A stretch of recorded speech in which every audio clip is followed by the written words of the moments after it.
السلام عليكم ورحمة الله وبركاته. نتمنى أن تكونوا بألف خير.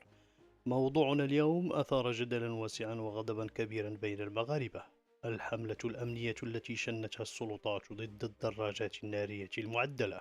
هذه المرة تم استخدام جهاز جديد لقياس السرعة يسمى سبيدومتر، يستعمل لأول مرة في المغرب.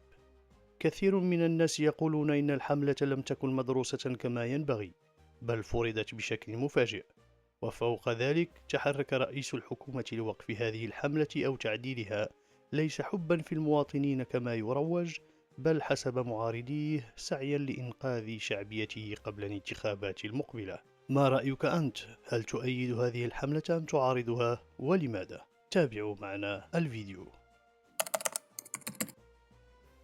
بعدما لاحظت الوكالة الوطنية للسلامة الطرقية نارسا ارتفاعا في عدد الوفيات الناتجة عن الدراجات النارية المعدلة، أطلقت حملة واسعة هدفها حماية الأرواح. هذه المرة استخدم جهاز سبيدومتر لقياس سرعة الدراجات عند الحواجز الأمنية. أي دراجة تتجاوز السرعة المسموح بها التي حددت في 57 كم في الساعة تعتبر مخالفة، فيتم حجزها، وقد يسجن صاحبها في حالة التكرار. وحسب القانون رقم 5205 الغرامات تتراوح بين 10,000 إلى 30,000 درهم، وفي حالة العود السجن من 3 أشهر إلى سنة كاملة. لكن الإشكال في كون الحملة نفذت بشكل مفاجئ دون إعلام أو تحسيس كافي، ولم يحدد نص قانوني واضح يضبط طريقة قياس السرعة بهذا الجهاز الجديد. هل تعتقد أن هذه المقاربة صحيحة، أم كان يجب أن تسبقها حملة توعية؟ في عام 2023 بلغ عدد الدراجات النارية في المغرب حوالي 312,148 دراجة، وفي عام 2024 شكلت الدراجات النارية 43% من حوادث الطرق القاتلة، وكان السبب غالبا السرعة أو التعديلات غير القانونية. وفي يوليوز من سنة 2024 أصبح الفحص التقني إلزاميا على الدراجات النارية، مما أضاف ضغطا جديدا على أصحابها. هل تعتقد أن هذه الإجراءات تحسن السلامة الطرقية، أم تزيد العبء على المواطنين؟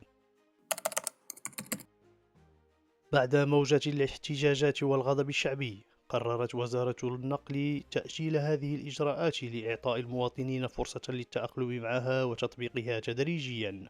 أما رئيس الحكومة فقد ظهر في المشهد كأنه البطل المنقذ، ليقول للمغاربة: أنا أعمل من أجل سلامتكم. لكن البعض يرى أن هذه مجرد خطوة شعبوية قبل الانتخابات المقبلة. هل توافق هذا الرأي، أم ترى أن ما قام به خطوة إيجابية لحماية الأرواح؟ هل ستقوم بتعديل دراجتك من جديد بعد تطبيق القانون؟ هل تؤيد أن تطبق القوانين بهذه الطريقة المفاجئة؟ ما الحل الوسط الذي تراه مناسبا بين السلامة الطرقية وظروف المواطنين الاقتصادية؟ أجبنا في التعليقات، رأيك مهم. في النهاية كلنا نريد طرقا أكثر أمانا، لكن القوانين يجب أن تكون واضحة ومدروسة، وليست مجرد خطوات سياسية عابرة. هل تعتقد أن هذه الحملة فعلا لحماية الأرواح، أم لاستغلال الانتخابات المقبلة؟ شاركنا رأيك في التعليقات، واضغط زر الإعجاب إذا أعجبك الفيديو، واشترك في القناة ليصلك كل جديد في قناة آرك، حيث يلتقي عبق الثقافة المغربية بجوهر التسامح. هنا نروي الحكايات، نكشف الجمال، ونبني جسور التفاهم بين الماضي والحاضر، بين المغرب والعالم. إذا كنت تؤمن بقوة الثقافة، بقيمة الحوار، وبجمال الاختلاف، فأنت في المكان الصحيح. لا تنسى الاشتراك وتفعيل الجرس، لأن رحلتنا بدأت الآن.